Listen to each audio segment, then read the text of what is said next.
And we're live with the Chester Sky Show. Today's guest is Jim McAleese, stand-up comedian, writer, instructor on comedy, actor, and a whole bunch of things.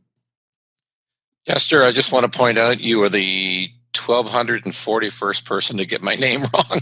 Oh my God! Okay, let's stop that. And maybe do it again. This will be funny. So it's McAleese. And the reason why it's spelled MCA, but the reason why it's pronounced Mac is because the C is followed by a vowel. So that's how you know. So it's McElhargy, but it's McGillicuddy.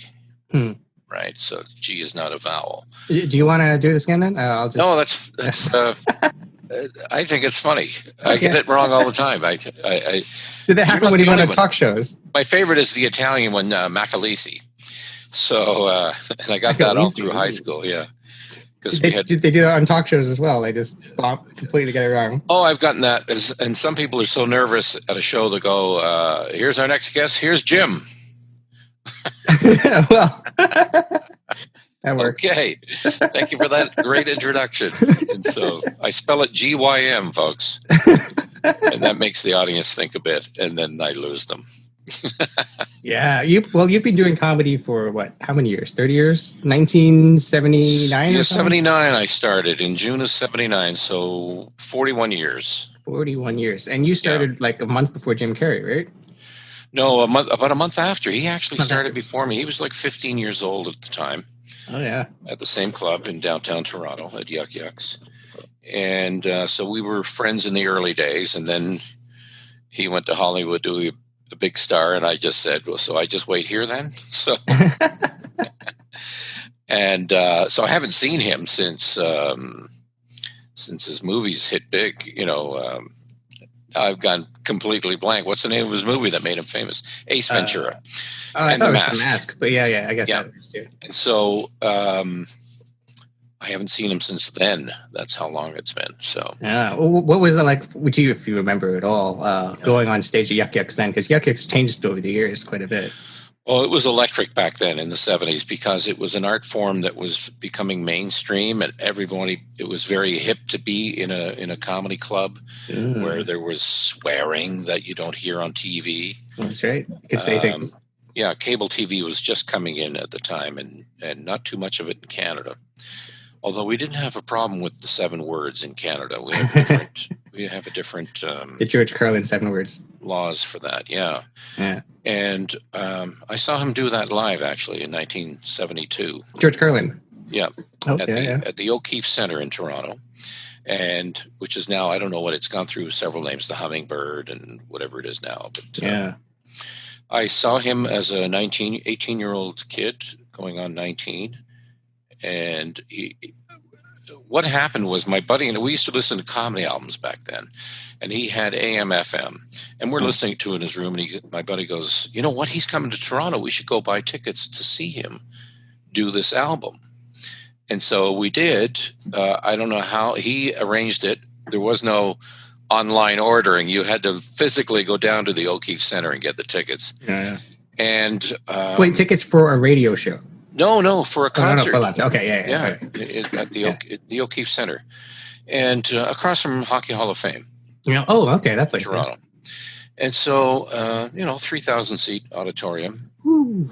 And he, we're all expecting him to do this show, this album. Yeah. And he came out and did the next album, actually. I thought all the jokes in the world had been written.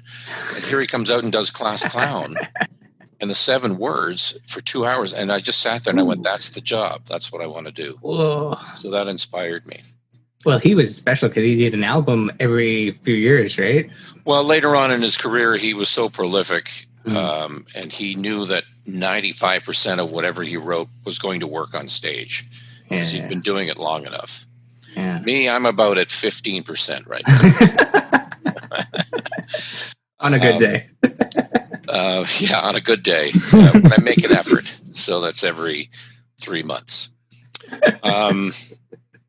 It was electric to see that, and it took me about 7 years to finally work up the nerve. There were no comedy clubs at the time, of course. And then I heard about Yuck Yucks. And so I went down on amateur night, and I was 17th out of 19 comedians. Ooh, that's a long night. Yeah. There were 4 people in front of me just doing fires and buffalo jokes and just bombing. And I went, wow. And so I went up, and I don't know what possessed me. I had no instruction, no comedy class, no book. But I knew that I had to have a routine ready. I couldn't just wing it. And I had a routine. And it was a sketch on Hockey Night in Canada and 2 announcers having an argument. Here we go. Game. And I did very well, well enough that the owner, Mark Breslin, came around the corner backstage and said, just do regular nights. Oh, that's fantastic. I was lucky. I got off amateur night right away. Yeah. And I was headlining in 6 months because I was there every night.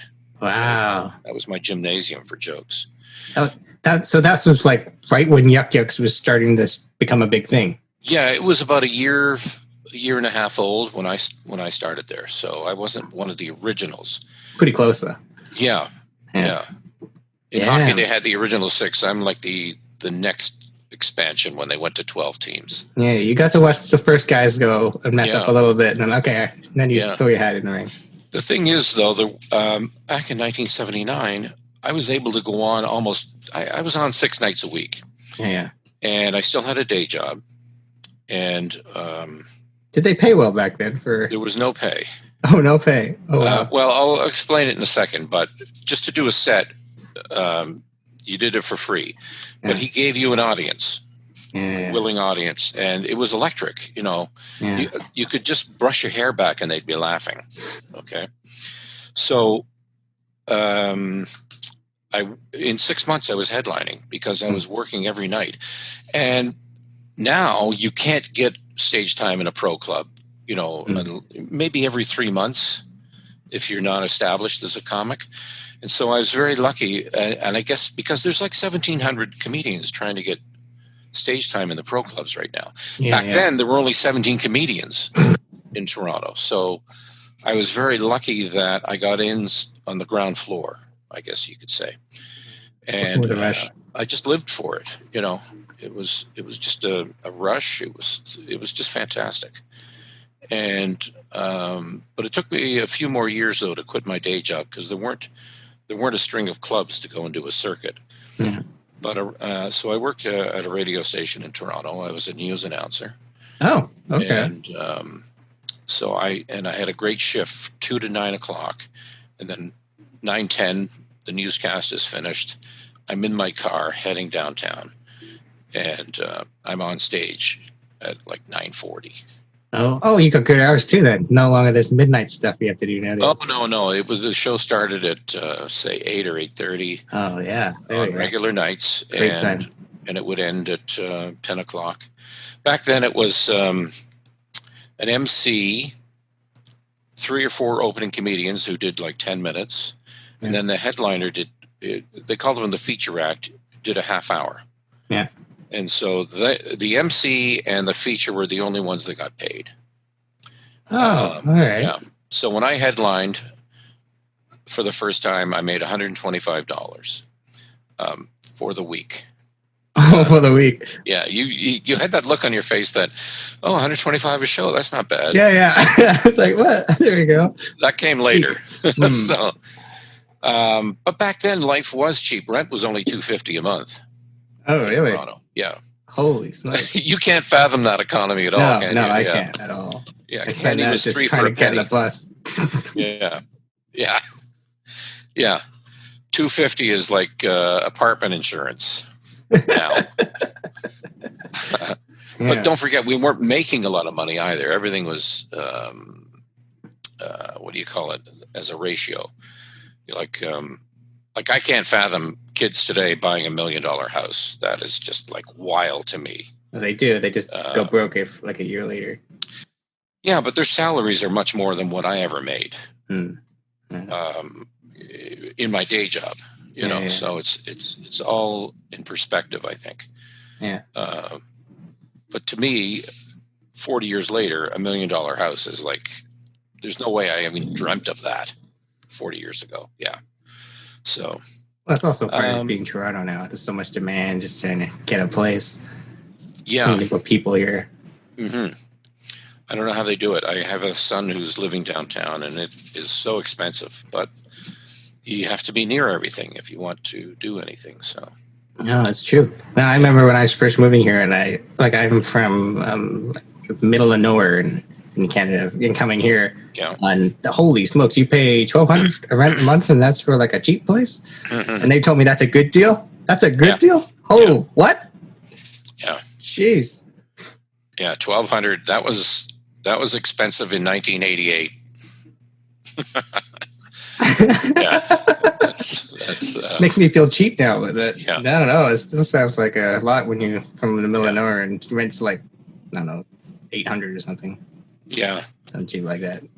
Get gas and do all that. Yeah, so it's a little harder today for a comedian, wannabe comedian, to do stand up and get paid at some gigs and help cover the rent. And so. Like, for example, Seinfeld, when he started out around the same time, I think 78, he would do some spots in New York and get the odd gig, and he would make enough just to cover his rent and groceries. But that can't be done now. It's, with rents like $2,000, $2,500 a month, there's no one on the open mic circuit making that money, unless they are very good at marketing. You're selling something other than just stand-up. Yeah. Why don't we move into like the movie area? Because you did a lot of TV shows. You did like Corner Gas and Murdoch Mysteries and Dan Fenner. Corner Gas, Brent Butt, the star. Yeah, that was a great show. Yeah, well, we were friends starting out. He came a little after me. He started in Saskatoon, and I guess the point I'm trying to make is always be good to people on your way up, because you never know who you're going to meet on your way down. Because later, and friends and I, we've been friends for years, over 30 years, and then he got a show, and I do have an agent, and so he sent out, calls for a certain character, and so I auditioned for it. So it helped that he was looking at my tape and hiring me, and the same with Dan for Mayor. Mark Farrell was the producer of that show, and he was a young comic at Yuck Yucks at the time. Yeah, and so I'm grateful that I was nice to both of them. So always try to be nice anyway. So, but it has its little dividends. Yeah. What was it like working on those shows? Well, they were day parts for me, so I wasn't there. I was in one day. Yeah, I had maybe 3 to 5 lines. But they give you your own little trailer, not the full trailer, but a little section of a trailer, and they treat you well, and you get paid. You not paid. You get fed several times a day. It's fantastic, and they treat you well, and they shoot very quickly in television. That's what I like about it compared to a lot of episodes. Well, yeah, they have a budget and they have a time constraint. So you get like 3 takes and then they're on to the next thing. Yeah. In a movie, I've been on a set where I saw the director make a girl do probably a certain line 20 times, to the point I don't think he even knew what he wanted. So. I want to see every possible variation. Yeah, because when you go into editing and you say, "Oh, we should have had her do this," it's too late. True. But I had some early success. I want to just go back to stand-up for a second, because I did some television in the early 80s for the Alan Thicke show, which was taped out in Vancouver. Ooh. And so that's way before your time, but it was aired in the afternoon on CTV. Yeah. National exposure. Yeah. And it was set up just like the Tonight Show. So you come out of the curtain, you stand on your mark, and you do your routine. Yeah, that was how you got made as a comedian back then. You had to have a Tonight Show spot guaranteed you not stardom, but at least a lot of money working for the next year. Yeah. And it probably is the same today. It depends on your second and third spots. And are you a character the audience can relate to? Yeah.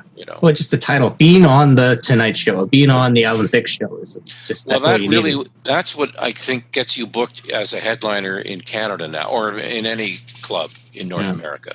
If you have a late night credit, you are considered to be the headliner in a club. If there's, so depending on, like everybody's trying to get on. So really my advice to young comics is don't try, don't be shooting to headline in a club now. You're not going to get there unless you're extremely funny, like you're some sort of rare talent like Jim Carrey. But just shoot for getting a spot on TV, or gathering an audience on YouTube or on any social platform. As featured on YouTube. Yeah, well, it's not so much that. It's that if, say, you have 1 million followers, the Tonight Show comes to you because you have an audience of 1 million people that you will bring with you to the Tonight Show and their ratings. Yeah, people seem to reach out for you once they see a number, and that's enough. Yep, they know you're popular. Yeah. There's something there. You've sort of done all the work for their people behind the scenes, the bookers and what have you. So that's one of the main things I've seen that's changed in the industry, is that it's not so much trying to get the Tonight Show. It's about trying to build your own audience and filling the seats. And if you have a big following, the networks come to you. Yeah, that following seems to be like the ultimate goal now. Is, do I want this? No, I just want to get more subscribers. Well, I mean, you make money when you get more subscribers, I believe. Like every 10,000 is $6. I don't know what it is.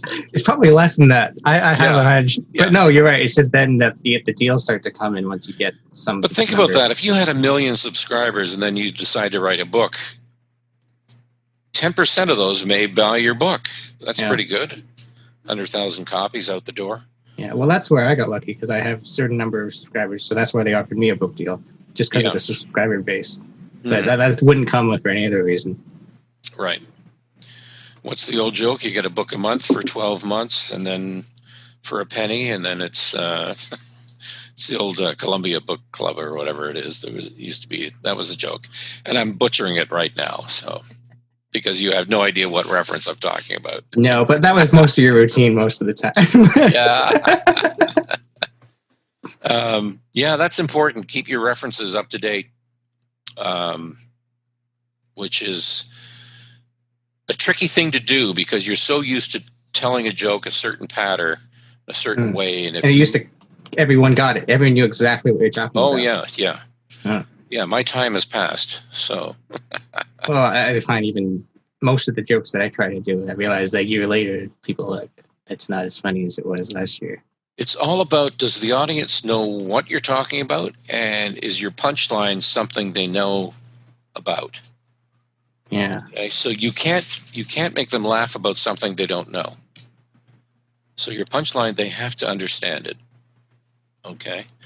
So it's always about that.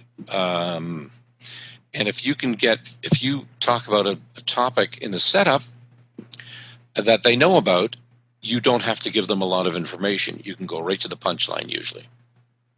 It seems like that's why a lot of the biggest comedians are always talking about family or very core, core things. Yeah, but it doesn't hurt to make a list of current lists of people and places and things and events so that you're up to date. A lot of the late night writers do that. Yeah. So that when a joke comes in, they just relate it to something that's everybody's aware of. It must be really hard to write for those TV shows, just to churn out content for every night. It must be really a lot of work. I have no experience in that, but it does look hard. It's a long hour. And things change. Between the taping and airing. So if there's something that's happened that day, especially Saturday Night Live, say, look at when they finally announced Joe Biden won, that happened on a Saturday evening. And so they had to immediately change the opening sketch to reflect them making their speeches. And they might have had two different shows, one for Trump, one for Biden. Well, No, they already knew that it was going to be Biden, but they didn't know when they were going to finally acknowledge that Biden had won. Like the voting had stopped. We already knew that Biden had way more electoral votes than Trump. Yeah. So that was a gimme. But the thing is, that victory speech was made Saturday evening. So like an hour before Saturday Night Live was going on air. So they had to hustle and change up that scene to make it more current. Well, I guess the risk is if you don't change it up, then people are expecting to see those jokes about that topic. Yeah, I mean, like if they'd kept whatever their sketch was supposed to be, it would have been outdated. Yeah. Simply because of the speeches that were made that night. So I thought they did a pretty good job, that night. So I'm sorry I took us back to stand-up again, but... no, I mean, that's why we're here. We're here to talk about stand-up. It's what I do. It's been a great career. I mean, I wouldn't have done anything else, but this. Did you find that talking in the radio show was kind of connected? No, it actually, because I was in news and it was straightforward, there were no jokes. I wasn't a DJ or anything, but I was a news announcer and reporter. No humor. Well, you had a kicker at the end of your newscast, a little humorous story. Yeah. But I found that I've been writing all day, writing news, and of course, back then I still didn't know how jokes were constructed. I was just seat of my pants, just from watching other comedians. I knew there was some sort of instinct at work that I knew that I had to punch it here. Okay. And so when I would get home after a shift sometimes, I would be mentally exhausted. I didn't want to do any more writing. Yeah, I didn't realize back then the setups were right there, all the news. I just had to punch them. But I didn't know how to do it back then, like I do now. Yeah. Well, that's the hardest thing in the beginning. I mean, Well, back then, late 70s, early 80s, there were no books on how to write comedy. If there were, there was no way of finding out. It's either your local bookstore had it or they didn't. No Amazon. There was no Amazon. There was no way to Google. Yeah, no online library catalog. None of that. Yeah. So you either came across something or you didn't, And so I guess I learned a little bit from Gene Parrott. He was one of the first. He wrote for Bob Hope and Phyllis Diller. So he's basically one-liners, and that affected me. Like I started out as a sketch comedian. I did a sketch on Hockey Night in Canada. I did a sketch about Star Trek. I did a sketch about the news. I would love to see that Star Trek one. That would have been great. I think I've totally forgotten it now. It's buried somewhere.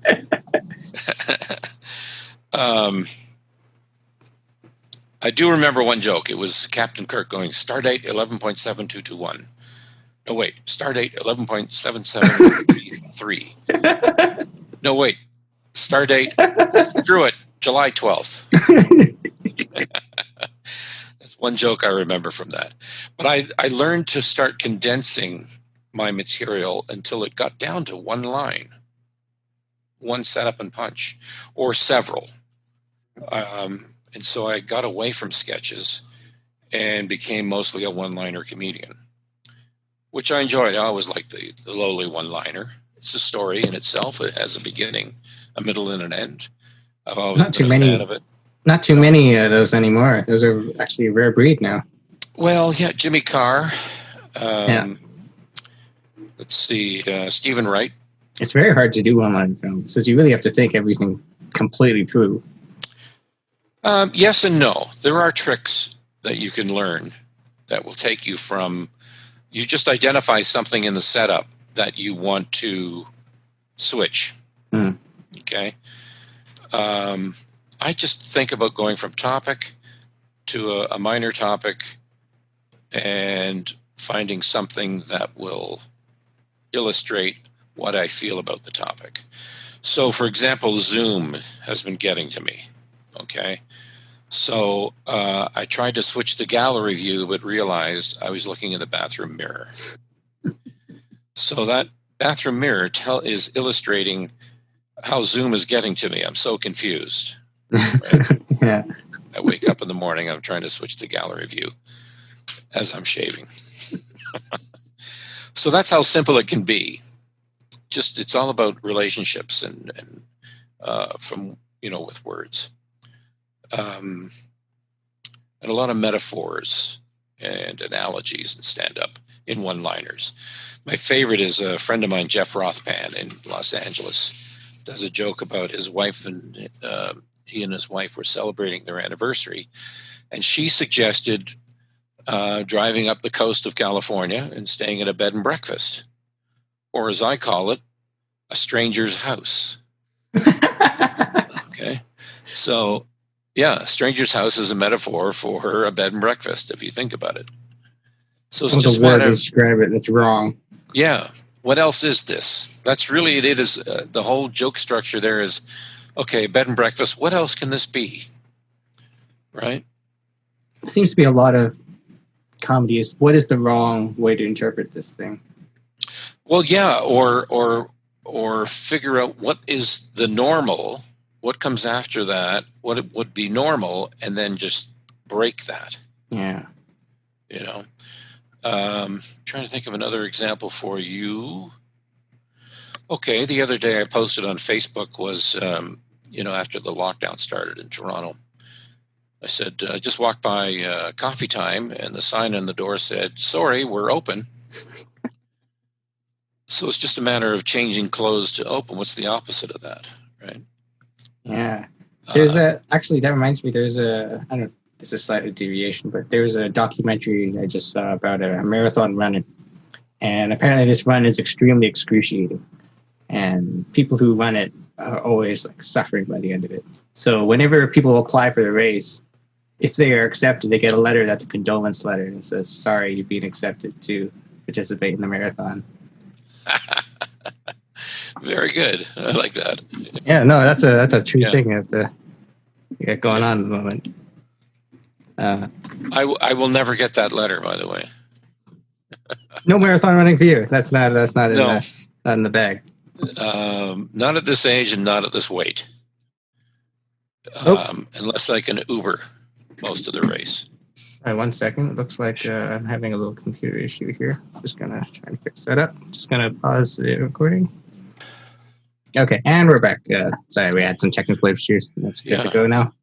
Yeah, I had trouble talking. I think that was my technical issue. One-liners, what I like about them, they're quick. The trick is they've got to be somehow related to you. You can't just, Stephen Wright gets away with, but his character is that he's an observational guy and he's weird. It doesn't matter.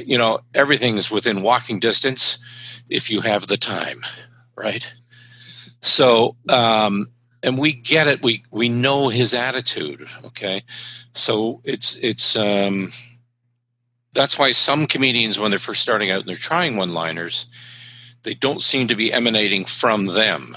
So when I talked about coffee time and the sign saying, "Sorry, we're over," that's me commenting on how I feel about coffee time. Mm-hmm. It's all in there. It's dingy and the product isn't that great. Oh God, I'm going to get sued now. Edit that part out. But you know what I'm saying? I'm not just saying, I'm not saying coffee time. The sign said, "Sorry, we're open." And it's not me, but I sort of massage it a bit so it sounds like me talking. You're a grumpy over the hill, grouchy person is perfect to complain about. Yeah, I guess so. Yeah, if you're just this squeaky clean, lovey-dovey person, and it's not going to work. Well, speaking of that, that is my. I guess that was my whole act, was that I did keep it clean. So I stood out. I stood out amongst all the other comedians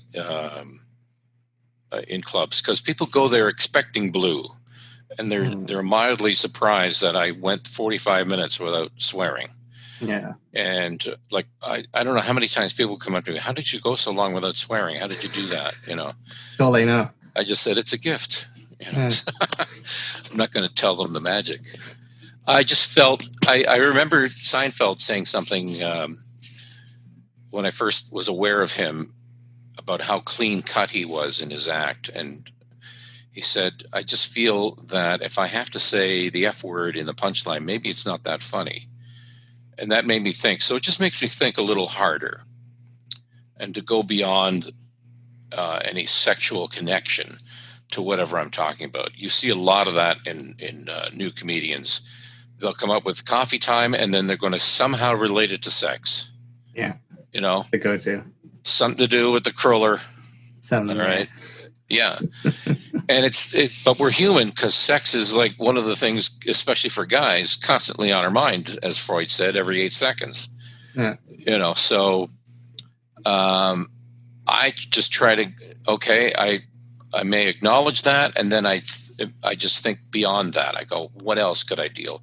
What else can I use to relate to this? And the sign. What does the sign on the door say? And I just say what it normally says. Sorry, we're closed. And there it's just jumping out at me. What's the opposite of that? Sorry, we're open. My friend Rob Ross has a great joke about the Maple Leafs. They're such losers. They're not allowed to shop at Winners. I don't know where you're broadcasting, but Winners, for the folks listening, is what is it? It's a clothing store or some sort of mishmash. Yeah, it might only be North American. I think you're right. Yeah. So there, we just destroyed that joke. But those of you in Japan. Yeah.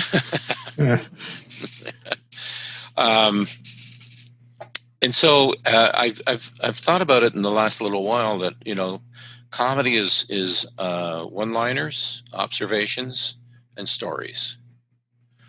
And one-liners are a good thing to learn in the beginning, because when you get to observations, you know how to punch it. And when you get to stories, you know how to punch your story frequently before you get to the punchline, because you want to. It's all about getting laughs per minute. Yeah, I think you're right about the clean comedy aspect too. When you see a clean comedian, you tend to respect them and give them a lot more like, oh, that was a clever act. You seem to, assuming they did a good job and they're side by side with maybe a similar level comedian, you tend to give more praise to the clean comic. I don't want to. I hate using the phrase "clean comic." I just like a comic that is just talking. It's the real him. Mm-hmm. And so it's, for me, I don't swear that much in real life. I do in front of my kids where we do some good. A little joke there, by the way. But it's just not me. I mean, to me, it was like my mother could walk in here and I would be grounded, you know, if she heard me talking like that. Yeah. And also, I think subconsciously I was thinking that the audience is expecting blue, and I'm not going to go there. Yeah. The hard part is convincing them that you're funny. It probably helps with getting booked on live television gigs as well. Well, yeah, back in the early days, that's how I got the Alan Thicke show. They came to the club and watched the whole string of us, showcase. And myself and Pat Bullard were the only ones that were chosen because we had acts that could be done on television. Yeah, you couldn't really do anything swear or dirty or racial. Well, yeah, I mean, you know, it's on in the afternoon, 1 p.m. So, you know, you can't. I mean, television back then was very antiseptic, I guess. Is that the word? Okay. It was making its changes. I mean, now, you never even saw blood in a police crime drama. You know? Yeah, that's right. Scary, wasn't that scary? Yeah. Yeah. And there were just a lot of things that were, I guess, cleaned up, or, you know. Well, even horror movies back then were considered, like, I remember King Kong was considered a horror movie in the first place. And like now, you're like, that's really different genre now. Yeah. What is it now? Action. Yeah, but comedy's definitely changed. Yeah. Yeah, well, now it's very biographical. I mean, it started that way in the 90s, early 90s. and now it really is all about you, and what's in your life that the audience relates to. What are both your fears that you both have in common? Became very personal. Yeah, it can be very personal. Yeah, and they want to see a real person on stage now, don't they? Yeah, they want to see someone who's relating to them. I mean, it always has been that way. But if you think about Bob Hope was not relating to a crowd, he just had a presence on stage. He was in command and told his jokes. And I guess I fall into that category too. But you get guys like Brian Regan, he's in command, but he's also, we're all relating to whatever he's talking about. I just moved. I'm going to need a new phone. Okay, that's going to be a problem. I thought so. We're all sitting there going, yeah, we've all had that thing with the phone company. I just love the way he acts out the other guy. That's going to be a problem. I thought so. Yeah. No, well, nowadays you don't really see too much. I mean, there's rare occasions, but prop comedians, that seems to be definitely a rare occurrence now. Yeah, they were labeled as hacks or... Yeah, but they weren't. They used to be big. Yeah, well, the guys that make the most money right now are Carrot Top and Gallagher, and they're prop acts. And so... But you don't see many of those running around the circuit. At least I haven't. Well, they get shamed into it. We used to joke. There was a brilliant guy. He just passed away, Paul Wildbaum. He could mime. He could do 45 minutes without even saying a word and kill and use props. And we used to say, I think it was Tim Steves said, Paul, a good joke doesn't take up trunk space, right? So, and Paul would answer, well, a good prop joke, a good joke, a one-liner wouldn't work in Poland. He's thinking... Because this guy worked all over the world. Yeah, that's everywhere. Right. That's like Mr. Bean. That's international. There you go. Yeah. Yeah. Yeah, not props, but miming. Everybody thinks it's 1924 when they watch him, but there's no sound. Well, that was the one that surprised me. Is I watched Mr. Bean going up, and then later I realized he's actually really big. And I didn't quite realize that he was huge. It was almost. He came to the Eaton Center in Toronto, and it was like Beatlemania. Yeah, they just went crazy for him. He was hot he had his moment, and then it sort of faded away. But it faded away until YouTube came out, and then you look at how many views and how huge he is. He's definitely one of the biggest. Oh, okay. Of all time, because he appeals to any age group and any demographic anywhere. Yeah. Oh, it's all visual. It takes us back to the silent film era. Yeah. And that's Chaplin, and that's Buster Keaton, and this, clowning, just switching, I love some of the old Buster Keaton clips, They're really good. Just works of film. Just astounding, some of those. I just remember, I think it was The General, and he's on this train with a gun. It's during the Civil War, and he's about to fire at the enemy with this cannon that's being transported by the train. Yeah. And just as he's about to fire, it goes into a tunnel. You're just not expecting it. It's his use of the camera and the cuts to make the laugh, and it's basically you're watching a one-liner. That's right. Going on, Yeah. A lot of the silent films are lessons like that. It's all about, and you can picture everything, right? So a good one-liner also is something you can picture, or it's some action going on. If you're just playing with words, it's a pun. It's just a play on words. People don't like puns for some reason. Well, they seem too easy. That's why they go, I could have written that, but no, you couldn't have. It takes a while to figure out a pun. Yeah. Nobody likes me like my. I was going to say nobody likes me like my tomato can. I'll let you sit on that for a while. And nobody likes me like my tomato can. No, that one went past my head. I'm not bright enough for that one. It's a double use on can. As in can do. I love you. I can love you. It's also a can. And thus endeth the lesson. Well, my favorite pun really is Oscar Wilde, who's accredited with this. He said he boasted that he could create a pun on a second's notice on any subject. So somebody yelled out, "Okay, the king." And he said, "The king, sir, is not a subject." That's not supposed to make you laugh. That was that one was good. Yeah. No, but if you do puns at an open mic night, you're most likely to get groans. Yes, because they feel superior. The audience feels superior to a thing. But if you use a metaphor or a simile in your jokes, which are really easy to write, the audience loves them because as human beings, that's how we relate to each other. We always say, well, this is like this. You know, if I mention something that we're not familiar with, well, it's like a grapefruit, but not as sweet. And now we can picture what we're talking about, right? Yeah. So when we use... Tangible. Yeah, so I want to stay at a bed and breakfast, a stranger's house, right? Used to be something concrete. Yeah. I think it's Kathy Ladman had a great joke about marriage. She says it's like a 5,000-piece jigsaw puzzle, all sky. So we can picture the puzzle and we can picture all the tiles that look blue, right? It seems to be good writers make great comedians.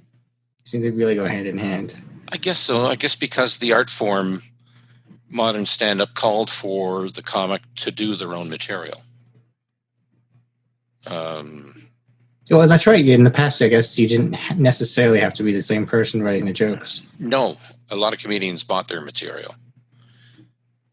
Such as, I'm trying to remember, all the names are leaving me now, but Milton Berle.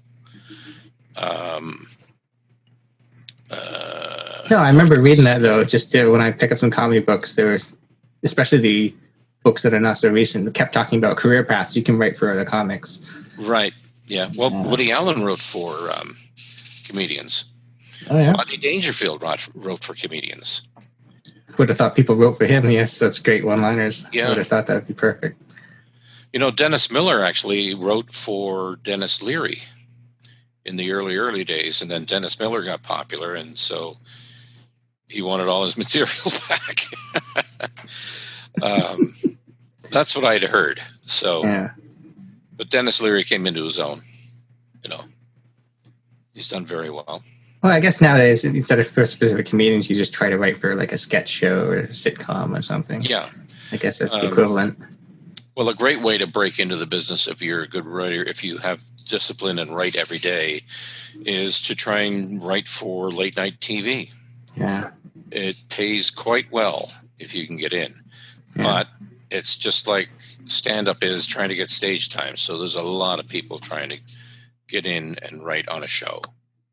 Well, it's not a past hobby. It's a full-time gig. It's a hard work job. It's not a... I hear a junior writer starts at $4,000 a week. So. Oh, really? Yeah. Wow. Well, I guess there's very limited people to get in, though. So. Oh, yeah. But you know what? A lot of writers on the late night shows are stand-ups. Probably necessary. Not as a job requirement, but just to have the skill set. Well, yeah, you have a feeling for, do I have a joke or not? Yeah. You know. You kind of know if it'll work or not. Yeah. You have some stage experience, and that gauges it sometimes. Do you find that profession? Do you find that improv is done did you ever do improv? Because those are always, I can put those two ideas together. I never did improv. I took a class back in 1980 at Second City. So I was a year into doing stand-up.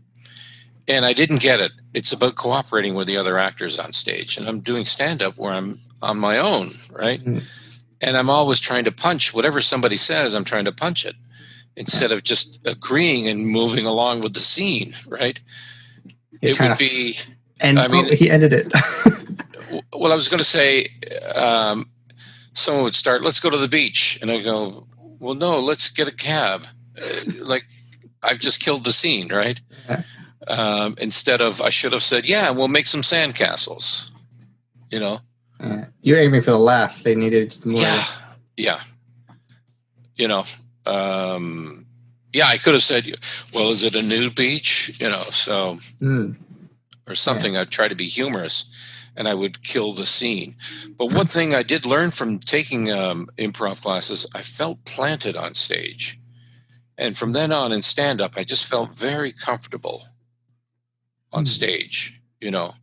And I think it's because in improv, you don't know what's coming next. No. And in stand-up, you have to know what you're going to say next. Oh, right? Especially if you're doing television. You can't leave it to chance. There is a school of comedians now. They like to do improv off the top. They try to do as much stuff without going to their act. Yeah. That seems to be the new wave now. Whereas... Hope to come up with some genius off the top of their head. Yeah, well, it just keeps them fresh, they feel. And for me, I'm old school. I like preparing the material. And then the trick is to make it look like I'm just making it up.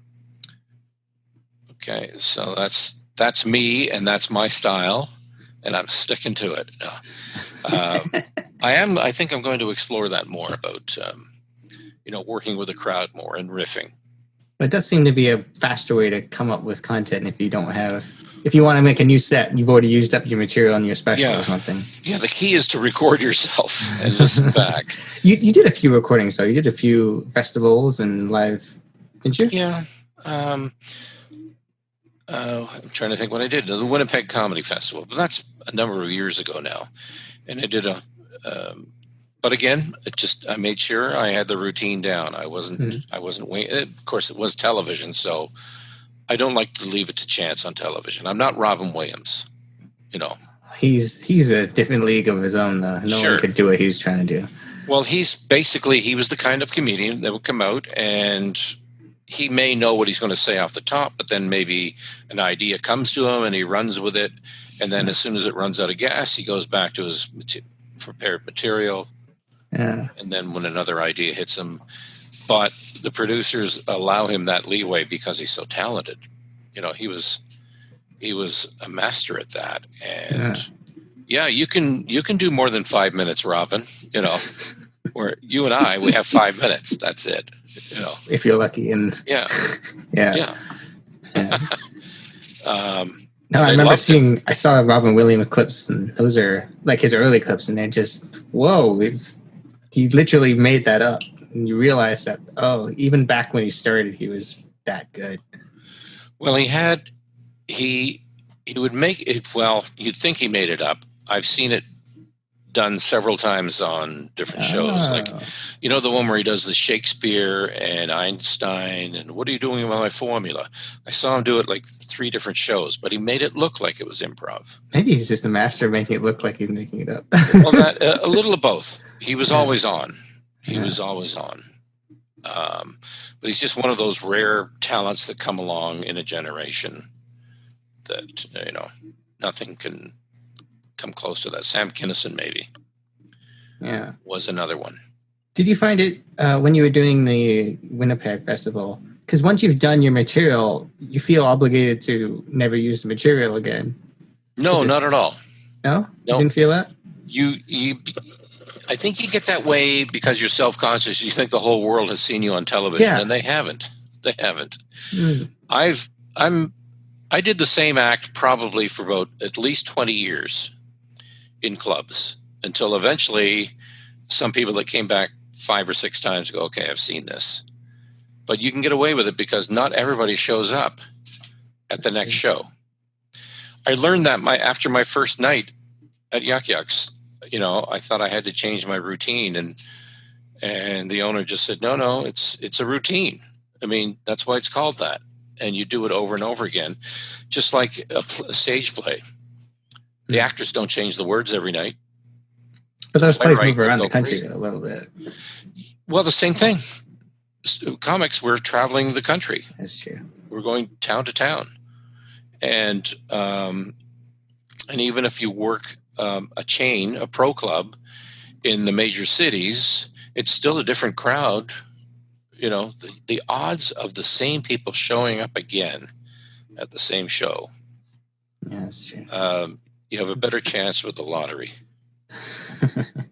Right. And remembering and actually being bothered by it. They probably wanted to see you again. That's why they came. Oh, yeah. A lot of people go, they bring their friends. They go, you got to see him when he does. And they get upset if you don't do the bit. Yeah, I want the bit. That's why it's like a rock star song. You got to do the greatest hits. Yeah. Yeah, that's the only thing in comedy compared to rock songs, bands, is that people come to see them do the songs they bought. Whereas our job is to surprise them at every turn. Yeah. Right? And we have to not see it coming. If you see it coming, it's somehow, for some reason, it's not as funny. But I never understood why that is. Why? Yeah. Because, like, if you go to see a comedy movie, sometimes you watch the same movie again and you already know what the punchline is. Yeah. I think we watch it again because it was so funny. You want to see a different aspect of it. But that's literally the same thing in some way. Well, it's sometimes you want to see the other actor's face, their reaction, or how long does it take before this happens and it creates the funny, Like I could watch the Three Stooges over and over again when Mo opens the filing cabinet and it hits Larry in the head, It's like over and over again. It's just the stunned Larry, and then Mo with that determination to open this drawer when he's not expecting it. There's always something different you're looking at, you're watching for, even though you know the joke is coming. It's just like we watch a historical film, and we know in real life how it ends. That's true, right? But we're so bent on it in the story that the ending's not of consequence, really. We're just seeing, where did they fail? Where did they fail to save JFK? Where did they, Every World War II movie, you kind of know how it's going to go. Yeah. With the exception of Inglourious Bastards, where Hitler dies in the end, which is quite cathartic, actually. Yeah. Fire. No, it's true. I find there's a little bit less physical comedy on movies now. And like you used to have big giants like Laurel and Hardy.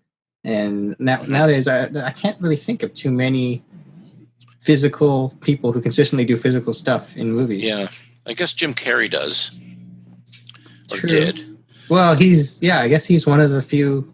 Like me, myself, and Irene, remember when he gets up in the morning after he spent a night in bed with her and he's peeing, and then suddenly the pee just shoots up to the right against the wall instead of going in the toilet. And now he's battling with this, and it's a gusher, and he's even grabbing the picture on the wall to deflect the flow of the pee. Yeah. That's all physical, Yeah. I love Jim Carrey, though. He was my idol in terms of comedy growing up. Yeah. You would be that age. The Mask, Truman, Bruce Almighty, Yes Man. Those were the thing. Those were the movies. Yeah. I like how each movie is a little different from the last one. So he's not locked into a certain genre. Like I like the, what's the one where he's the mind, something of the Spotless Mind, Eternal Sunshine, The Spotless Mind, by Spike Lee, and Andrew Kaufman or something, And I think I'd seen him in an interview somewhere where he's trying to have a body of work more than just making money doing the same thing over and over again, So he certainly has a nice body of work. Well, I guess at a certain point you want to diversify. Otherwise, you feel you're pigeonholed, especially in film. Yes. In film, you want to have access to different roles. You don't want to be doing the same role every time. Billy Joel's a good example of that. Like every album was different. The song styles and things like that. That's right. Always changing it, That's right. He changed quite a bit over each of his albums. Those are great. Yeah, so it kept you curious about him, Yeah. Well, I guess if you want longevity, you have to be somehow different each time. Otherwise, People are going to say, well, he used to be big, but now he's over the hill. But if you want to stay current. A lot of it is staying current by doing some things different, but also just keeping out there in the public eye somehow. Look at Paul McCartney. He's mentioned at least once a month in the media. Yeah, somehow. He's still always relevant. Yeah, he's almost 80 and still out there churning it out, Seinfeld is doing the same thing. He's got a book out. Is this anything? Have you read that yet? No, but I've watched all of his Coffee and Cars, and I saw. Well, the book is great because it's got all his routines through the decades. Oh wow! When he started out, so that would be something. I know I gotta check that out. Yeah. This is recent then, as. Probably in the last couple of months, I think. Oh wow! Okay.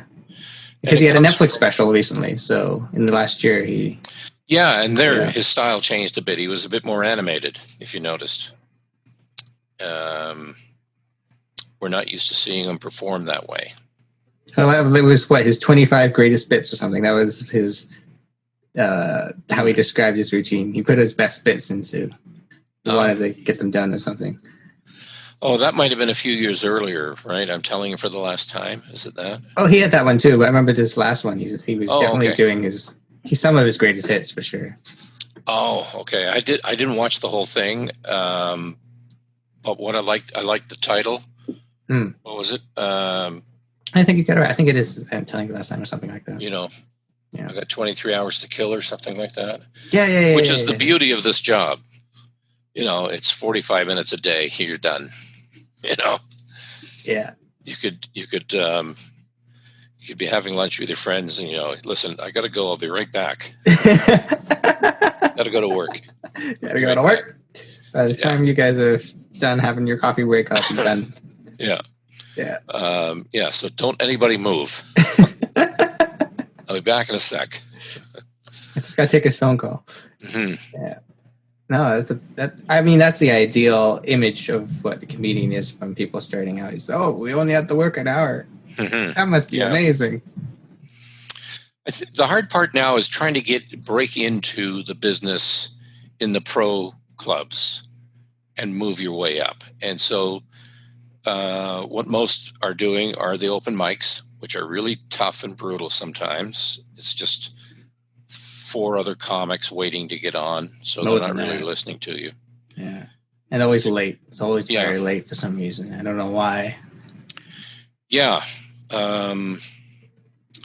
I've been lucky, I guess, because I'm around, so they let me go on earlier. Or maybe they think I'm too old. I don't know. It's almost bedtime. Years ago, Leonard Barr, who was his claim to fame was he was a one-liner comic. Older gentleman, he was late 70s, and he was headlining at Yuck Yucks, but he went on third. He went on in the middle of the show, like around 9 o'clock instead of 10:30, and someone would walk him back to the hotel, only because he'd been doing it a long, long time, and anything after 9:30, he was spent, I think. Well, some comedians, they try to do a bunch of shows a night. Yeah. Right? They do one, they go to the next club, do another one. Right. So long as you have a plan, like you're not just doing it.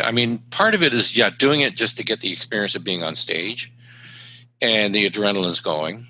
It is a rush, when you do it. You get a buzz for sure. You don't get it doing anything else that I've experienced. The same buzz. It's very... I was never into drugs, but I'm sure it's better than any high you could get. Yeah, it's a very nice feeling when it works. Yeah. Mm-hmm. And I find at the open mics, if it is a sparse crowd, don't bother. Don't try to do your act. Just talk to the crowd and practice that angle of your routine. And that's the way things are going right now, is crowd work and riffing. So it's a good place to just try it out and talk to people in the audience. What do you think about the everything that's been going last year in terms of Zoom open mics and online open mics? Yeah, I have trouble with it because it's really, you'd never hear the whole audience laughing. You don't hear anyone. They're all muted. Yeah, muted, or it's just one one mutes another person or something like that. So the timing is a little off, and it looks awkward or stilted. You tell a joke and you hear nothing, Just no feedback. Yeah. And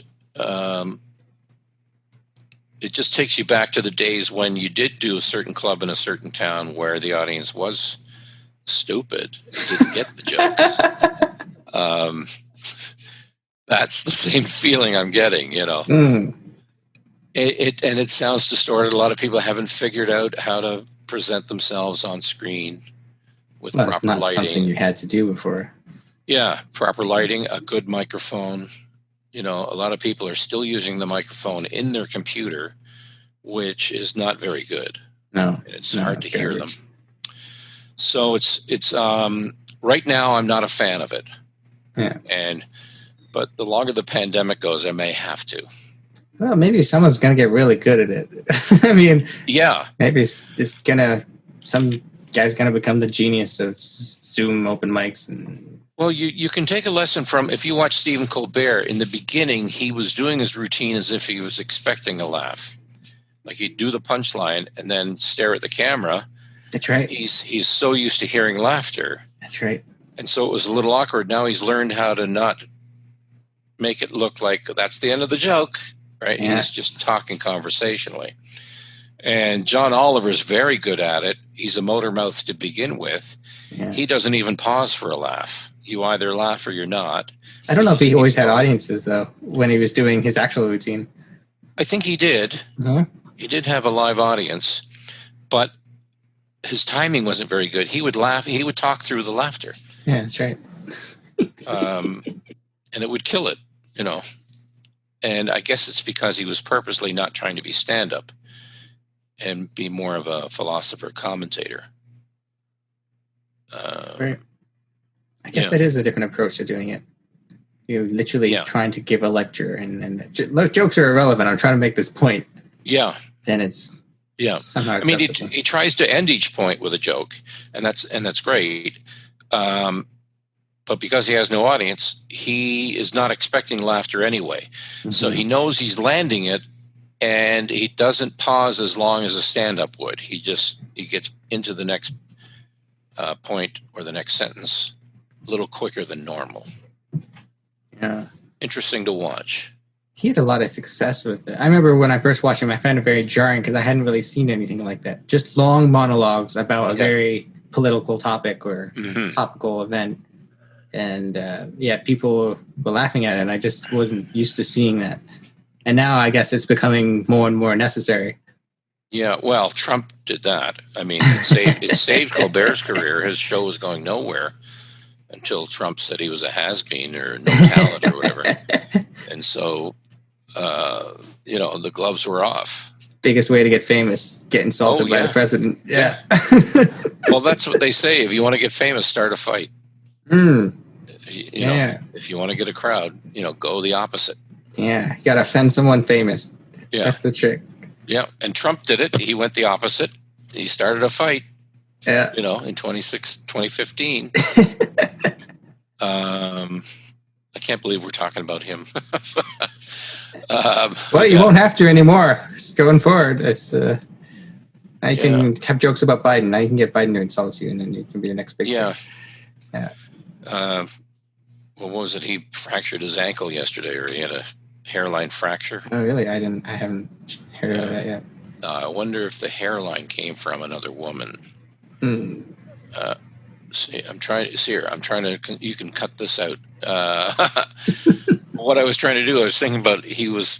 They were joking about him before, where he used to paw at women or stroke their hair, or from behind, and it was a little creepy. So that's what I was going for. Some association there about hairline. We'll refine it, and then it'll be ready to go in a few months. It'll be there. You'll fix it in post. Well, that's the one thing that I also found very strange is you see a comedian and they do a joke, and you're like, that was funny, but that was probably quick. And then when you get into stand-up, you realize that joke probably took months to come up with. Oh, yeah. Oh, really? Yeah. That's being massaged, tweaked, perfected. And there's the trick. he or she has learned how to deliver it like it just came off the top of her head. Mm-hmm. You know, it's fascinating. Getting back to Zoom, I'll be glad when this is over. Like I say, looking in the medicine cabinet, and I'm trying to switch the gallery view. When the club's open again. I find it hard to sit on a Zoom session for, say, more than an hour. Yeah. Well, we can start wrapping it up if you. I'm just saying this in general. Like, I'm sure a lot of people are like that. I was in a lot of sessions for a while. They were 3 hours long, and oh my God, I'm fading out here. Well, I find what we're starting to realize, for students at least, is they thought that working from home and doing online school would be so much better than being in a class. Yeah. And now they're realizing this is way harder. Yeah. This is so much tougher without any feedback. Oh, we're social animals. And I hear with, some of the clubs that reopened and they have, reduced capacity, say maybe 25% or 50% of of the room. But those people are way more enthusiastic than a full room. Those are committed people coming out. They're happy to be there. They're outside. They're with people. They're keeping their distance, but they're just happy to be outside and they're happy to see entertainment again. I sort of miss going to the movies. Yeah. I'm like, I've watched everything on Netflix, so I've finished that. And all gone. Yeah. Yeah. No, I know exactly what you mean, though. Yeah. We thought that we'd have infinite content, and there's so much, and somehow we have committed our hobby time directly to this online video giant or whatever, Facebook or whatever it is, and we've run out of things. Yeah. Yeah. And if we can't get it, it's on Amazon. Yeah. Then we got to look for Amazon, and we realize, oh shoot, we've seen all of those now. Yeah. I got to invent something else. Mm-hmm. I guess that's why YouTube is still so relevant, because people keep coming up with content. It doesn't require budgets. Yeah, and like I say, it's a great platform to get famous, and that's what Jay Leno told a friend of mine, Stevie Ray Fromstein. He used to open for Jay and a few other comics. Jay said, rule number one, get famous. People come to the phone. And that's what he did, and he was able to, at a time when there were, a few clubs, late 70s, early 80s, he was booked every week. He was famous enough to take the gate, and so he would make $5,000 to $10,000 a week working a comedy club, where the rest of us are making $125. King, he was the king, that guy. Oh, he was so big. I don't think people realize how big he was. He was so funny in a club. Like, people are like 5 feet off their chairs laughing so hard. He just knew how to just stir a crowd up and get them going. He was a master. He's a master. Yeah. And but his number one rule was get famous, because people come to the phone. Because Johnny Carson had told him after about 4 or 5 Tonight shows that he wasn't funny anymore. Says, I can't have you on the show anymore. And because he was getting worse and worse. He didn't really he didn't write his own material, I found out later, but or at least in the beginning, he may have written his own material, but it was getting, wasn't as strong every performance. And Johnny's telling him, you're not funny. I can't have you back. Well, for me, if Johnny told me that, all right, I'll just take the tent down and go home. But he just dug in deeper. He's like, oh, I can't take that. My ego won't allow that to happen. Well, he also had a manager. I didn't know that. And he had some writers. And so he just worked hard and booked the clubs. And, he had enough television fame that he could take the gate in a club. So there you go. If you have a huge following on YouTube, you could book any room you want and take the gate. Well, I think there are a few comedians who've done that. I remember there's one called Bo Burnham. Yeah. And he has a Netflix special now, but he started off just a YouTube and then somehow turned that into movies. And yeah. And Netflix signed him because he has a big following. Yeah. There's more subscribers. Yeah. And Doug Stanhope is another example. He would four-wall the room, as they say. I think he even did it at the Just for Laughs Festival in Montreal because he never got booked there. So he'd started the Anti-Festival. And, That's a good way to do it. Yeah, he was making like $250 a year, just booking these rooms himself. Yeah. But he had enough of a following so you need the following. You just can't book a room and hope people show up, right? You're a brand. I wonder if that's going to be taught in school someday. How to get famous on YouTube or what? Sure. Like this course is social media, but specifically how to get famous. I wonder if that'll be there. I think they're already out there, those courses. For $997, you can get my packet of videos on how to be famous. We've seen those, but I don't know if I trust those. Yeah. Well, I mean, they have content, Yeah.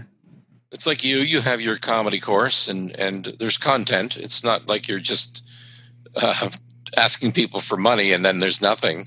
Right? No. We try to put some substance in there, but yeah, it's not famous though. It's doing okay. It's doing it's doing as successful as I was hoping it would. Well, it sounds pretty good. I mean, you just started in the last year, I think. Yeah, I released it a year ago. Essentially, you just put in all the stuff that I picked up from various courses and experience on stage, and compiled all the footage I had on stage and snipped that up into pieces, and threw that into an educational course there. But I found that the act of trying to explain it was quite useful to coming up with new material going forward after that. Oh yeah, okay.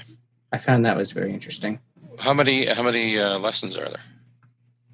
I think it's only like 14 or 15, but each video is just a little length. Okay. So there's enough stuff there. I edited it quite condensely too. So yeah. It's not long-winded of drawing things out. See how I turned this interview into you? You're welcome to. All those things interest me, but I'm just basically lazy. It's weird. I have a lot of knowledge about stand-up, and I should be putting it down somewhere, but I just like talking about it. That's why I'm here today. That's the same thing. Talking about this stuff. Yeah. Yeah. Well, I mean, that's one of the nice things about you've been teaching for quite a few years, and that must be quite exciting seeing all the new comics coming out. Yeah, it's been about 9 years, but I'm on hiatus right now because there's just no action going on. And that's fine with me. I needed a break to take care of some personal things. And it's exciting when you see that, one or two people, sometimes they just come out of nowhere and they've got it. One thing I do notice, people that get it in the first week get worse and worse as the course goes on. You didn't have to struggle. Yeah, they seem to have struck gold early, but then they don't put the work in the rest of the way and try and be better. They were too good to start. Yeah. Only a handful of cases like that, but it's a phenomenon I have noticed. It's so much work. I don't think people realize how much work it is. Yeah, the writing. The writing is people don't realize how much writing goes in to get that one-liner that works every night. That really is what it's all about, or that joke that works every night, not necessarily a one-liner. Yeah. And I often compare it to the Beatles. They were generating 2 or 3 songs a day, when they were recording. Yeah. And they're all hits. Well, I mean, if you're generating 3 a day, you're going to have a lot to choose from. So yeah, but none of them were discarded. Really, they were all songs that are still listened to today. True. A few were so-so. Like in the early days, they were still in their rock and roll style, but then when they got more into pop and then more into, I don't know what you want to call it, mystical, from the Revolver or Rubber Soul onwards, it became more autobiographical or more. It wasn't boy meets girl, boy loses girl, boy gets girl back again type of song. Yeah. You know, and they just experimented. Certainly helped, I guess, if you had the money to just play around during the day. Well, it used to be really expensive to make music too. Nowadays, you can do it at home on your laptop. Yeah. But there you go. See, all the tools are there, and there are some people, you know, employing them properly and making money at it, and making a living. I shouldn't say making money, but making a living. Yeah, you might be able. You got to get famous, I guess. Yeah, I mean, it's not about getting rich. It's about doing what you want to do. You know, I didn't get rich from this. I got by, but I enjoy doing it. This beats welding. I'm telling you right now. Yeah. You know. Yeah. Well, you shouldn't go into comedy if you expect to get rich right away. That's just a terrible. Well, they say that about anything, really. Just do what you love, and the money will come. And so I guess I'm just going to keep doing this until I'm 85, when the money finally arrives. It's almost there. You just got to love it a bit more. Yeah. Yeah. I mean, I did okay back in the late 80s and early 90s. I made a good middle-class income for someone who wasn't really famous and just worked Canada. Yeah. I thought I did. That was pretty good. But then as soon as Jim Carrey got famous, everybody came out of the woodwork. Hey, I want to make $80,000 a year. I want to get a $2 million movie deal. I want that. That sounds good. Mm-hmm. So, because they knew that's how he started, so they all got into stand-up. Yeah. And, what did you enjoy traveling the country? Did you enjoy? Oh, I loved it. Yeah. Not too many jobs allow you to go coast to coast to coast. Because I was always the impression it's quite lonely traveling, but maybe it can be. It can be, but a lot of times with, say, Yuck Yucks, if I went to Calgary, I'm in a hotel and other comics are staying there, so there's a little bit of a community. Same with Edmonton and Winnipeg, and I found Vancouver a little lonely because the locals didn't really hang out. Same with Montreal. So you were by yourself a lot during the day, because like saying Calgary, we would do some one-nighters on Monday, Tuesday, and Wednesday. So I would be with at least one or two other comedians. And so we would hang out during the day in Medicine Hat. Yeah, it probably helps. You know? And so I saw the whole country, you know. I never got to Vancouver Island, though. Just to Vancouver. No. So technically coast to coast. Yeah, close enough. I've been to St. John's. I've been to the North Pole. You got good comedy there, eh? I didn't perform in the North Pole. Where was I? Frobisher Bay. It was a junket for some senior citizens back in the early 80s. And it was a plane that was a summer solstice, and they were going to fly over the North Pole and never see darkness. It would just be sunlight the whole time, the whole trip, from 5 in the evening till 9 the next morning. So we're all in this plane, and I was supposed to perform on the plane. Oh my! Yeah, and they didn't have a microphone. They just had the handheld thing that the stewardess uses, and everybody's drunk. Okay. By the time I'm on it, I just went, let's have a nice, I forget the name of the airline, but I just said, and a nice hand for the airline who almost always uses licensed pilots. And that was my closer. That must be quite a show. Is that your most memorable show, performing on a flight? That sounds got to be top 10. Well, it's one of those weird top 10 weird ones. Yeah. I've had quite a few. I opened Casino Rama in 1996, and it was in the bar in the casino, but it was an open concept.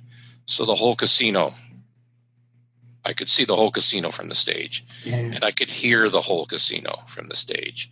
And back then, the machines were very loud. I felt like I was talking into a jet engine. Okay, couldn't hear the crowd laugh. But I knew I struck a note when I said, and this was the opening night. I said, the casino has been open 15 minutes now, and they've asked me to announce that they've just broken even. You know, it's $180 million facility. And I saw people in the crowd. I just saw shoulders going up and down laughing because these are people that have already lost. Yeah.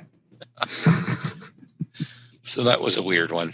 Well, casinos regularly use stand-up comedians. That's probably a pretty regular gig. But they're sectioned off now. But back then it was an open, the lounge was open. Yeah. It wasn't enclosed, you know. So that was pretty tough because it was loud, you know. Pardon me, I got a cough. Well, I've had my share. You seem to, from what I've been told, the casinos are usually very good paying gigs. There's also like opening up for just a public political figure or someone, but then you have to really tailor your material. I've never done that. I've never like a musician or someone at a casino. I've done shows where it's just a comedian's show. In I think in Sarnia, there's a racetrack casino there, and I've done that a few times. It's been a number of years, but it's just a little stage off to the corner, and you just perform to like a little section of people that just are taking a break from gambling, and you had to do 2 hours, 2 1-hour sets, and different sets. 1 hour, yeah. Mm-hmm. And then the second hour, it's the same people. Oh my God. What am I going to talk about? Yeah. What do you do for a living, sir? What do you do for a living, sir? What do you do? Where are you from? Yeah. Who is this young lady on your wrist? Yeah. Is she your wife? Yes. I don't recognize her from an hour ago.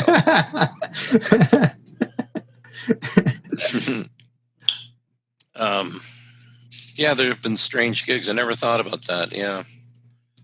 You have any other top strange? Well, I had an incident in Medicine Hat once where there was a guy, he kept heckling, and he was drunk, and I just said, "Oh, bite me," right?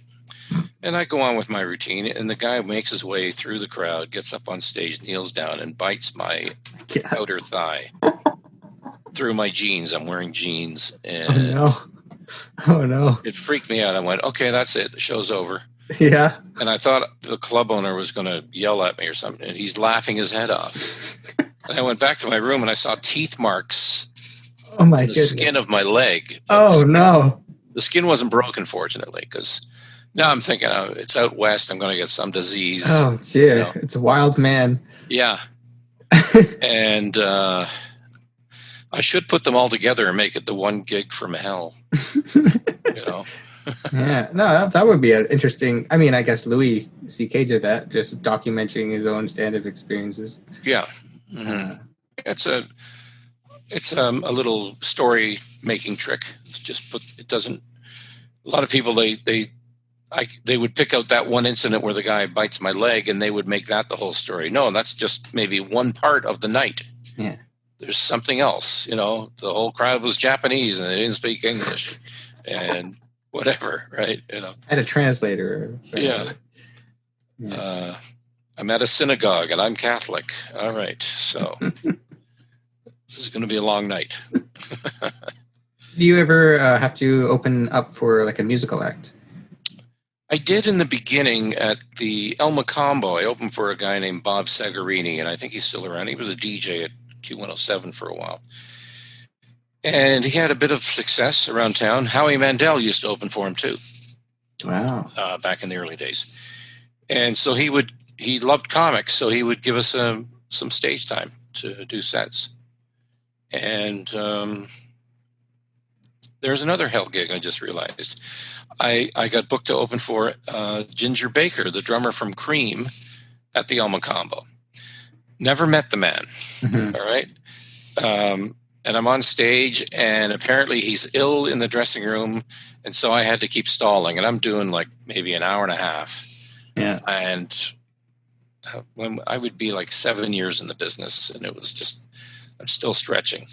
And so, and two guys just got up front, and they just leaned into the mic, and they went, "Not funny," and they just left. I went, "Okay, just don't hit my face in the parking lot." You mean some wild characters, for sure. Yeah.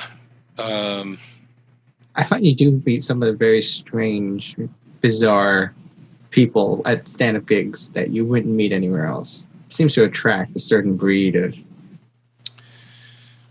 I never thought of it that way. Probably. There are people that think they're supposed to heckle. Mm-hmm. That's the problem when you make it look like you're just making it up. So they think they're helping, right? And they're not. They're just interrupting. Yeah. Especially when they do it mid-sentence, very annoying. But if they heckle once I've finished my point, I'm okay with that, and I'll just repeat what they say, and that gives me 2 or 3 seconds to think of something to come back with. Yeah. And that's where associations pop in. And I will pick something out of what they've said and just have a Rolodex going in my mind about what they've said, and then come back with some word. Because I've taken just enough time, created some tension, I could almost say anything. I could say shoehorn and the audience would laugh because they're waiting for some sort of reaction. I'm giving away too many tricks today. So. People don't need to take this course anymore. Yeah, that's right. Just watch this podcast, get all the information. Yeah. I guess. Go ahead. Sorry. That's one of the things that I've found is very strange. Is reaction videos is like the biggest thing on YouTube. It's not so much the content. We like to watch people reacting to other things. To me, it's very strange. That's like, if you want to have millions of views, you make a reaction of something. And that seems to be almost as good as the original. So do you mean like watching a comic and then the audience is reacting? Is that what you're saying? It doesn't even have to be a comic. It's just people reacting to a situation. Seems to be people want to watch other people reacting to things. Right. Especially if that person in the video doesn't know what's coming. Yes. Okay. Has to be authentic somehow. I saw a funny meme a couple of years ago. Remember when Justin Trudeau was doing selfies wherever he went? People wanted to selfie. Ones? Oh no, I'm thinking the selfie ones. Okay, yeah. And so somebody posted him running and with the camera in front of him, but there's a locomotive right behind him. And so I just thought it was a very funny. He had no idea what was coming. What was the thing you were thinking of? Oh, I never really understood why that would be so popular. But I don't know. It's if you were to film a crowd of people watching a stand-up comedian. I mean, do you find like those shows? If you were watching a Netflix special, every now and then you'll see cuts to the audience. Yeah. Do you think that's more effective than just watching the comedian? Because the audience really has nothing to do with it. Well, I think it just reminds us that there are people watching this. Like when you're watching football or hockey now, you can hear the crowd, but there is no crowd there, right? So when they cut away, it takes away the illusion of the people cheering because there's no one there cheering. It's just audio dubbed in. But like the Conan O'Brien show, you don't usually see the audience. No. They do a joke about it. They'll have Andy sitting in the crowd, but he's the only one. Yeah. Or even like the Friends TV show. You don't ever see the audience. You just hear them and assume that they're... Right. And that's why it's very rare we laugh out loud at a sitcom. Have you ever noticed that? It's true. That's right. You smile and go, funny. Yeah. You don't really feel... Occasionally we laugh out loud. But when you watch The Daily Show or Arrested Development and there is no audience, we're laughing. That's right. But The Daily Show, we know there's a crowd there and we're laughing. It would make me laugh. Jon Stewart would make me laugh 3 or 4 times a night out loud.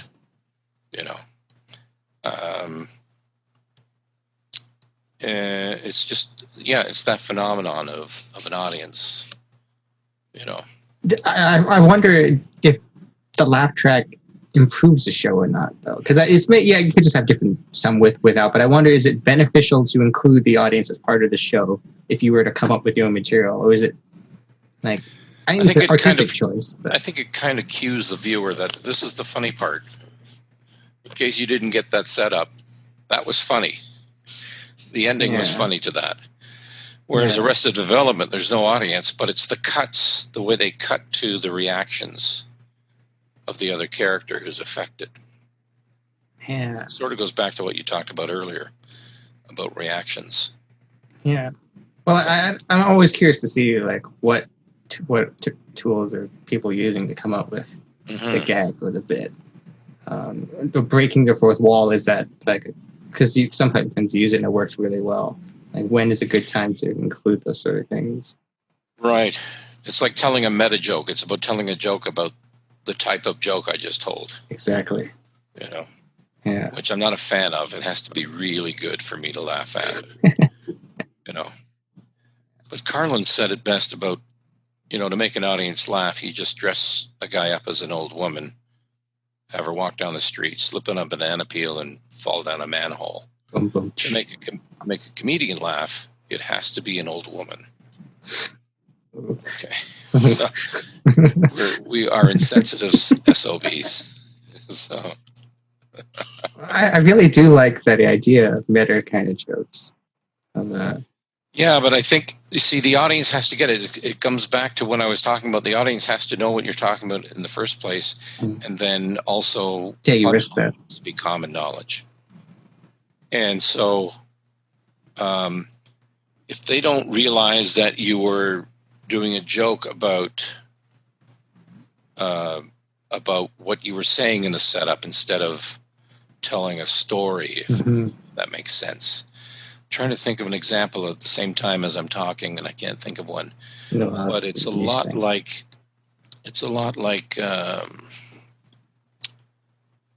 why did the chicken cross the road? And how do we know there was a road there to begin with? Or if it's a philosopher talking, or it's somebody who's, you know what I mean? Some abstract, big philosophical world, mind-bending. Like, we don't get what you're talking about. We didn't get why you went off on a tangent. Yeah, you just went off. Yeah. Yeah. And it's almost one of those things you have to read. I'm trying to think of a good example, and I can't come up with one right now.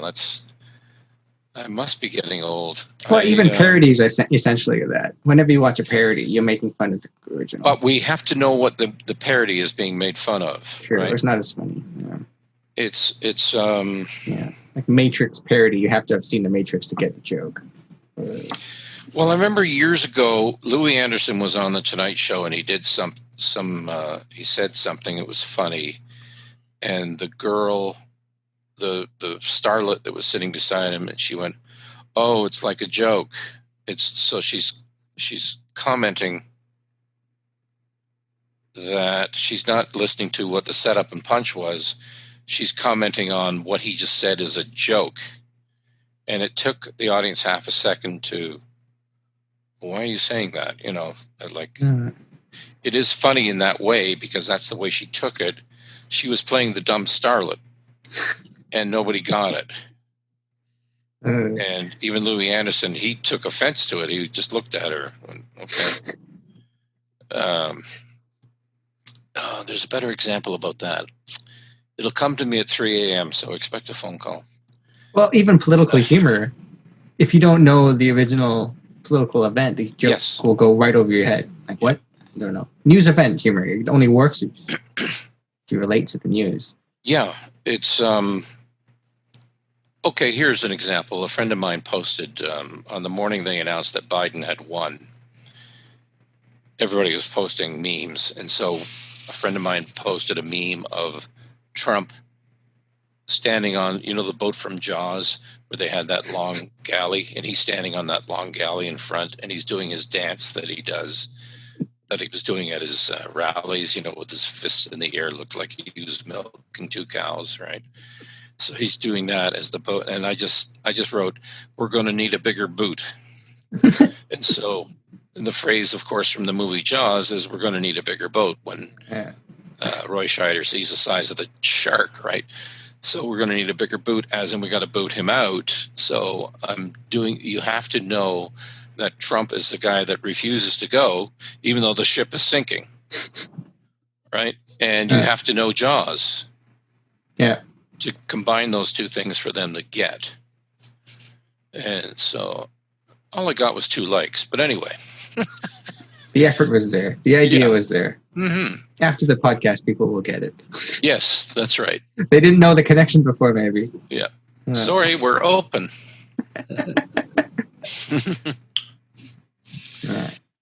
I find that's why I could never understand the New Yorker cartoons. I don't know what the source content is. I didn't get it. Yeah, you're too young. Yeah, I'm too naive. I don't get the context here. There's been great ones over the years, but I like the ones that it's a weird looking, or it's just an ordinary scene, but they've somehow incorporated something that's current today, or something about this. If it's a scene where the boss is behind the desk and the employee's sitting in front, it's just a normal scene, but they take something from another context and write the caption. So the joke is the caption, the picture is the setup. Yeah. Just a normal scene. Yeah. I could find some right now and give you an example. Well, most of the I found some books in New Yorker, best New Yorker cartoons, and I'm reading them and I realize I'm too young to understand any of these jokes. They're all over my head. Well, let's see if I can find I'm trying to think of an example that I can give you so I know so you can understand. Here's some. So, here's an airplane boarding. Just give me a second here. Bear with me, and you can fix this up in post. I don't know why, but when I click on pictures, it takes a long time to come up. Here we go. Are you still clicking in the mirror? Yeah. Now I got to enlarge that because I can't see it.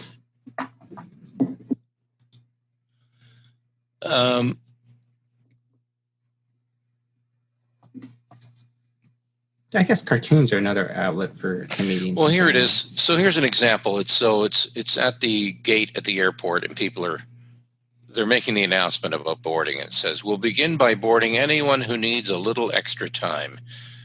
And so so now the rest of them know this is going to take longer than expected. Let's see if I can come up with some more here.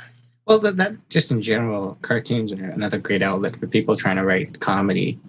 It doesn't work so well on stage, but in terms of like content creation, it's fantastic. Mm-hmm. Well, if you think about it, those kind of cartoons in magazines, they are set up in punchline. Yeah.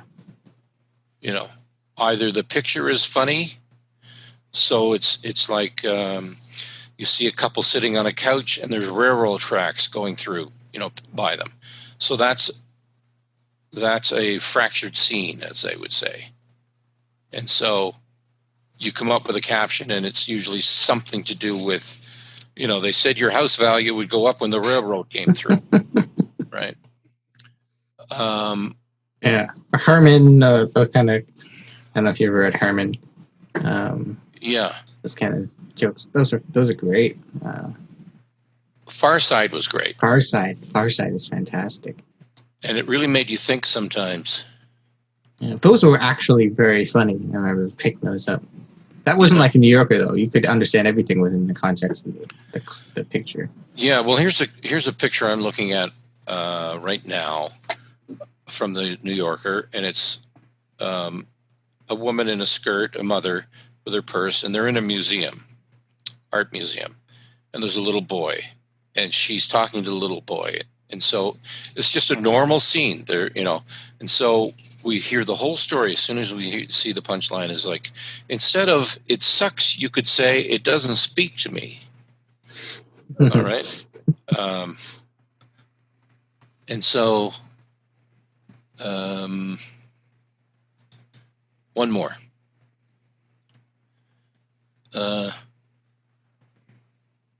So we see a picture. Here's a picture where it's not normal. We see the boss behind the desk and the employee on the other side in a chair. But we see wrinkled papers, bunched up papers all over the place. And the boss is saying, well, Stoddard, I think I've bounced enough ideas off you for one day. So he's just doing a play on words there, but we can see it physically. Yeah. Anyway, that's my little take on pictures. Yeah. Well, definitely something that. Whenever I picked up the newspaper growing up, I didn't care about any of the content. I wanted the cartoons at the back. That's all I gave a damn about. Yeah. So flip to the funny but stuff. Most of those comic strips, it's like we're watching a film, right? Whereas I like the one picture with a caption, because it tells you everything. The whole thing's there. Yeah. Instead of leading us up to what happens. There's nothing wrong with that. I'm just saying that's my favorite genre of cartoons. You want the one-liner cartoon. Yeah, I guess so, yeah. Set up and punch. Set up, punch, bam, bam. Yeah. Never thought of it until right now. There it is. Go. Just taught you something. That'll be $10? Is that what you're saying? Invoice?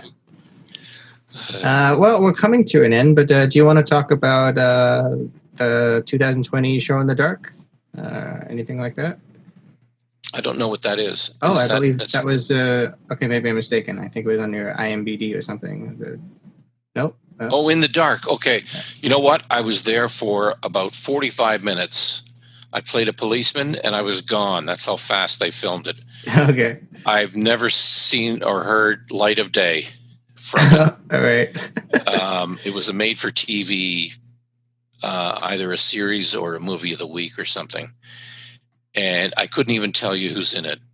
Yeah. But the funny thing was the director looked a lot like, what's the guy from Portlandia? He was on Saturday Night Live. He did Prince. He used to do impression of Prince. And he's in...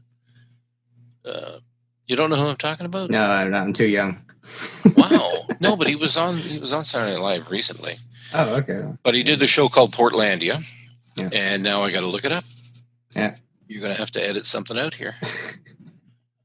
Okay. Just turn into like a editing. Oh, well, we're going to be back up. We're going to cut that. We'll be back after actually, a friend of mine was coming up with a suggestion for YouTube video series where it's making fun of how YouTube comedians are always going to say, subscribe. Before you do anything else, make sure you subscribe to this video. And he said, why don't we just make a video where there's no content? The whole video is subscribe. And the next video is make sure we're going to talk about this topic, but just before, make sure to subscribe and then never show the actual topic. Well, that's close to an example of meta joke. Yeah. Doing a joke about the joke. Yeah. And if you act now. Yeah. If you act now. That's your next episode. If you want more content like this, make sure you subscribe. Yeah.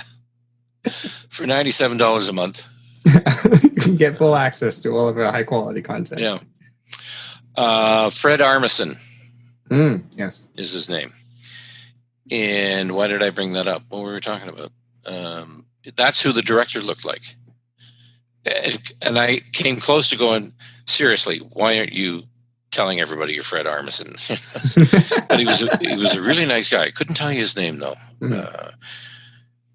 But it was such a quick shoot. It was one of the quickest shoots I've ever been on, which is great because it can be very boring on the set when you're there all day in there, especially on a theatrical film. They want to get the shot just right because film it's very expensive to do, and they only have one chance at this. They can't, when they get to editing, they can't go back to the set and refilm it.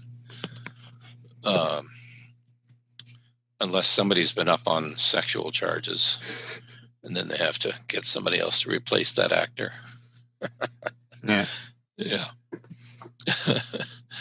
Well, I have no idea why I went that way, but with that mentioned, is there? Yeah, I mean, we've been going on long enough. Is there anything? Any other things you want to promote? No, I should be. I mean, that's what doing these things is all about, is plugging something. But I have no book. I'm reading books. Yeah. It's the same thing.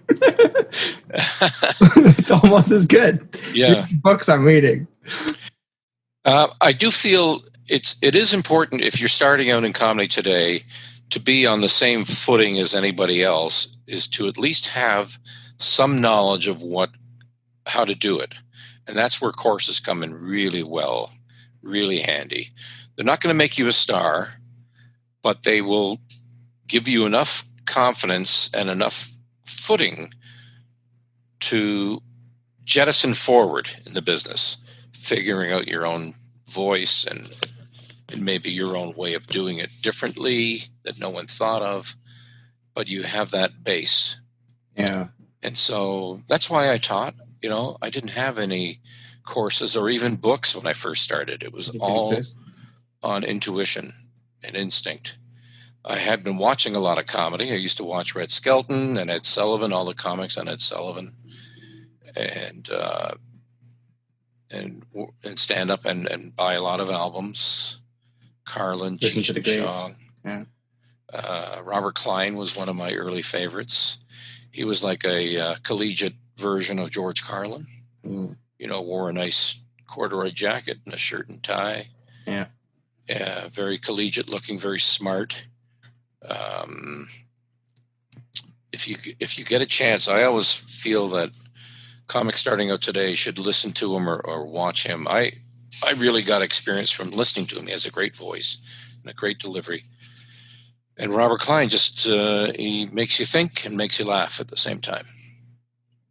So shout out to feeling him. Satisfied. Yeah, but the rhythm and the timing, and he was one of the first to break away from the old mother-in-law school jokes, from the 50s. And I'm still trying to remember that comedian's name from earlier that I mentioned, but I can't remember it now. I should go back to IMDb. Yeah. It'll come to you, and then you'll bring it up, and then 2 months ago. Damn it. There will be a phone call at 3 a.m. That's when it usually comes to me. Stick it in the credit in the video. He meant to say this name. Yeah. I'm sorry. I'm going through the alphabet right now in my head. Alan King. Great storyteller. And he had one-liners too. He said, I wanted to go to med school, but a few things got in the way. Physics, biology, chemistry, he was quick that way. I liked reading. I love those jokes. And I don't know if in the age of woke, I don't know if this is correct or not, but he had a great joke that he would do with his family when they went to a Sunday dinner at a Chinese restaurant. And I would do this with my kids too. I'd open up the fortune cookie and I'd say, "Help, I'm a prisoner in a Chinese bakery." So, I had a magazine with one of those. It was a bunch of print out fake fortune cookies that you were supposed to make your own fortune cookies with and slip those in. Well, once I opened it up and it said, "A ton of golf will follow you." So it was a typo. It should have been a ton of gold. And my friend goes, "Yeah." And the next day, Arnold Palmer shows up, or Sam Snead. He was picturing a heavy golfer. And he says, "Yeah, the next day, Sam Snead showed up." Watch out, golf's coming. No, I like that. A ton of golf. And the other one was Gary Shandling had a good one. And so my kids, when they were younger, they laughed at this one because of the language. I'd open it up and I'd say, "I peed in your rice." And so a 10-year-old kid thinks that's hilarious because their dad just said pee. Yeah. That's the one joke that relates to all ages is pee and poo jokes. Somehow. Yeah. It's and that's why a lot of us go that route. We go to some sort of bodily function as our punchline. But if we just think a little harder, it could be something that elevates your joke writing. Something beyond the fart. Yeah. I mean, and in fact, sometimes a bodily function punchline, the audience will go, "Well, yeah, I've heard a version of that. It's been done." But it's when you come out of the blue, but it's still related to what you're talking about. It's not out of left field. That's not what I mean. But it's something that's just you took it a step higher instead of just going for base, your first thought. Well, just think a bit more and see what else there could be. Yeah, humor doesn't really work if it sounds like they've heard it before. It really has to be original. Yeah. But I guess I'm talking about, if you're talking about sex or bodily function, it's been done to death, first of all. It still has to be a new take, though. You can't say the same take. Exactly. Yeah. It won't work. But a lot of us don't realize it's not a new take. We think, we've come up with something new, and we do it. There's no way it's new. You're right. Yeah, and so people just they're proud that they came up with a joke. And my mantra's always been never accept the first thing that comes out of your head. Write 20 variations. Yeah, or at least one, at least one other one. Yeah. But yeah, it's good to see if you can write, 9 more punchlines. Yeah. Especially, well, if you do that often enough, by the 6th one, it just might be gold. But if you hadn't done it, you wouldn't have found it. Yeah. You may as well. You can only make it better. It can't get worse. Well, if you're a writer, that's what writers do. They write more than they need. Yeah. Yeah. Well, I think we've been going quite a while, but thank you so much for being on the show. And well, I've been great. You got to go. That's how I end all my shows. Yeah. Thank you very much. It was a pleasure. Thank you. It was a pleasure for me too. Been good to be back in touch. I hope the listener is still awake. See what I did there? A little bit of put-down humor. And, good to see you again. I know people at home don't see us, but you and I can see each other right now. Yeah. That's the important part. Okay, everyone. It's been Jim McAleese on Chester Casco. Have a great night, everyone. You got it.